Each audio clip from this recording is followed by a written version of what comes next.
Hello and welcome back once again to Viper Bites, and we are doing a little bit of a Monday Night Football preview. We've got the New Orleans Saints and we've got the Seattle Seahawks on prime time this week, week number 7. But before we get into this contest, make sure you take a second, hit that subscribe button, hit that like button. If you're listening to Apple or Spotify right now, make sure that you take an opportunity to rate and review the show. Appreciate each and every one of those comments. You got questions, head over to Matt Donnelly FF on Twitter. Send me those questions. I'll get you those answers the best I can.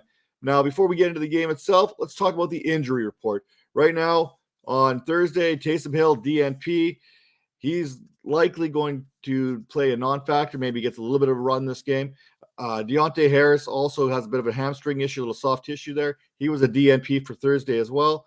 And we got Marshon Lattimore. He's back to full practice here on Thursday, so keep an eye on that when we're talking about the passing game, with that, especially that DK Metcalf versus Marshon Lattimore matchup there, but we talk about head-to-head.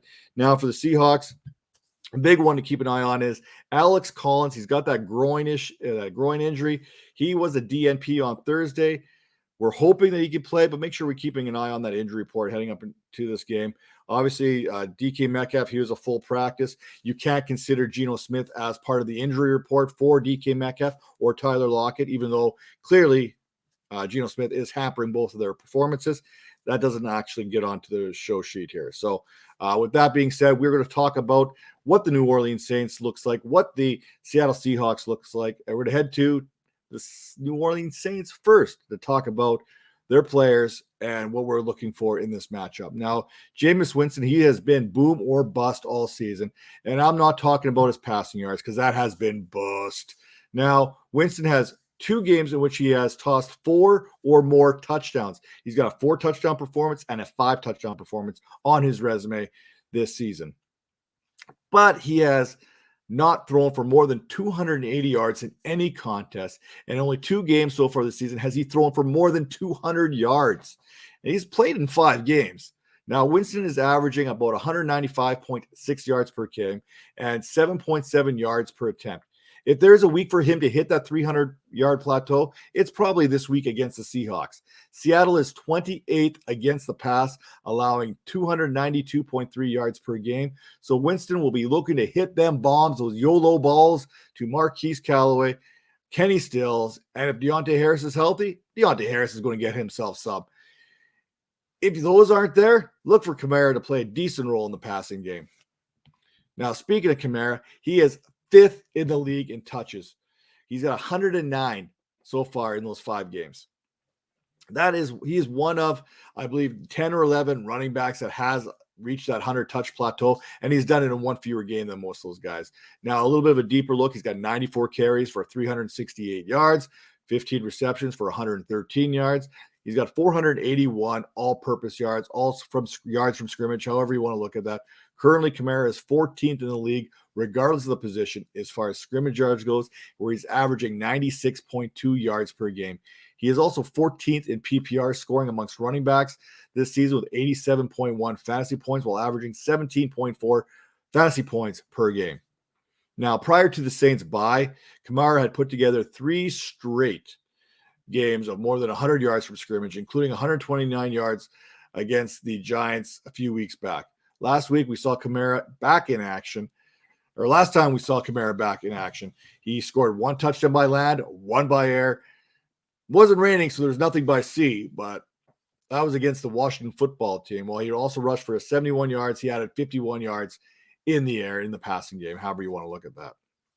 Now, for Marquez Callaway, we talked about the Seahawks' struggles against the pass so far this season. Callaway is 2nd on the team in receiving yards with 222 yards, 2nd in targets behind Kamara with 21, and one of 3 players on the Saints team to have 3 touchdown receptions through 5 games.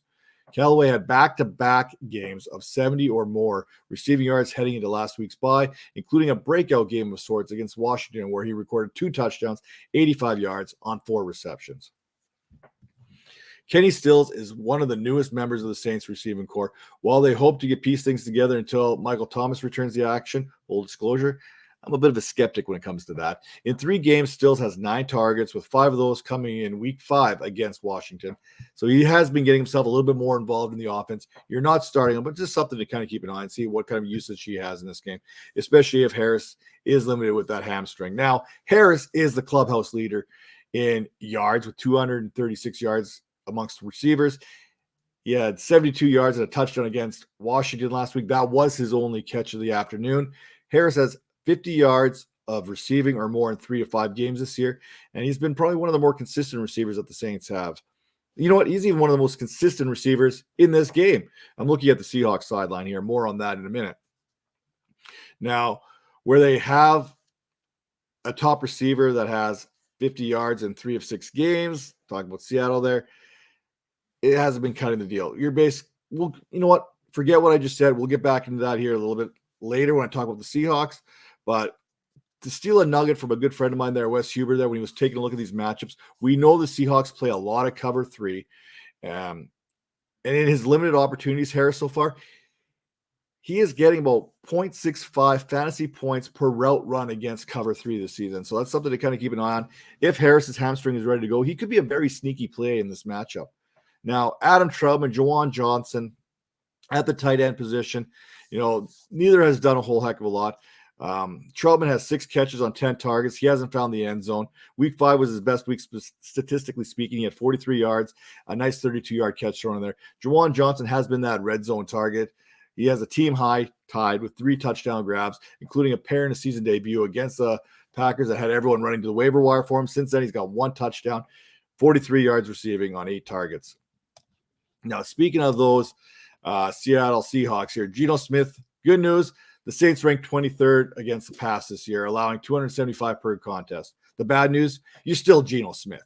In a game, and let's call it a game and a half, he has a 67.7 completion percentage, completing 33 of 49 attempts for 340 yards. Last week against the Steelers, he was sacked 5 times. And you know what? When we look at the yards per attempt, it was down at 6.5, which just isn't going to cut it. Now, luckily for Smith, the Saints are near the bottom in the league when it comes to sacks per game, and they're only getting about 1.6 sack per game here. So he might have a little bit more time than what he had against the Steelers. Now, Alex Collins, Rashad Penny, Travis Homer, DJ Dallas, whoever's healthy is going to have some tough sledding ahead of them, facing the number 2 run defense in the league. The Saints are allowing 79 yards per game on the ground. We know Collins is dealing with a bit of a hip groin injury, so we need to keep an eye on that right up into kickoff. Alex Collins so far has handled 65% of the snaps and 77% of the running back carries. That's pretty impressive. Now, since receiving an uptick in touches, Collins has averaged 4.4 yards per carry or more, 75 yards or more from scrimmage, and 13-plus points per game in 2 of the last 3 games, including 101 yards rushing against the Steelers last week.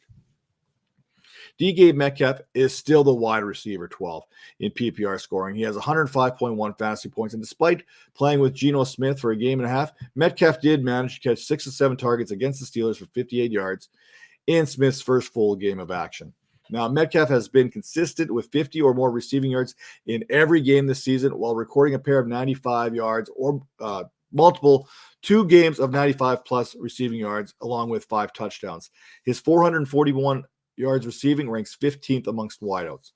Tyler Lockett, on the other hand, is that receiver that I was alluding to a little bit earlier, with 3 of his 6 games with 50 receiving yards or more, thanks to 2 huge weeks to start the season. Lockett sits at wide receiver 24 with 87.5 fantasy points, despite not having a touchdown or 60 receiving yards or more in any of the last 4 contests. It's unlikely to improve with Smith under center, and sadly, with Geno Smith under center, I don't see a path for Lockett to become fantasy relevant anytime soon, at least not until Russell Wilson comes back in the lineup, and by then, it may be a little too late. Now, talk about these other running backs, Travis Homer, DJ Dallas. They may take a backseat to Rashad Penny as he returns from the IR, but both backs, in my opinion, have earned themselves an opportunity for more touches. With 3 touches last week against the Steelers, Homer put up 54 yards from scrimmage. You have to go back to week 2 against the Vikings to find Homer where he played any kind of a role similar to that, where he had 3 receptions for 48 yards. As for DJ Dallas, he had 50 yards on 4 carries, 5 receptions in that game combined. So combine that total, not too bad. At the end of the day, I believe it's going to be DJ Dallas who will be given that first opportunity to replace Alex Collins if he were to miss any time and get that Alex Collins type production out of that backfield. Now, talking about the tight end position real quick, Gerald Everett, 4 games. He has accounted for 117 yards and 1 touchdown, converting 12 targets into 10 receptions.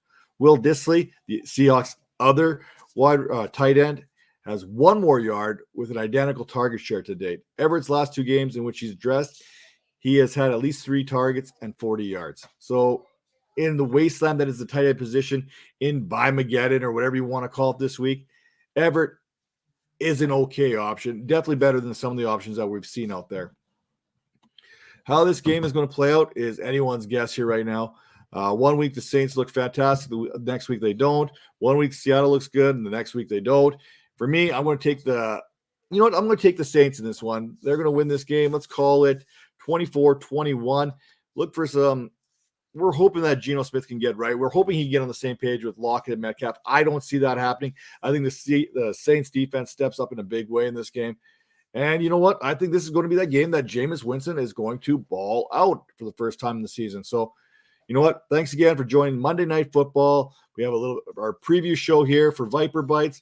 Make sure to hit that like button. Make sure to hit that subscribe button. And until next time, to steal a quote from my good friend there, Red Green, if the women don't find you handsome, at least let them find you handy. Catch you next time.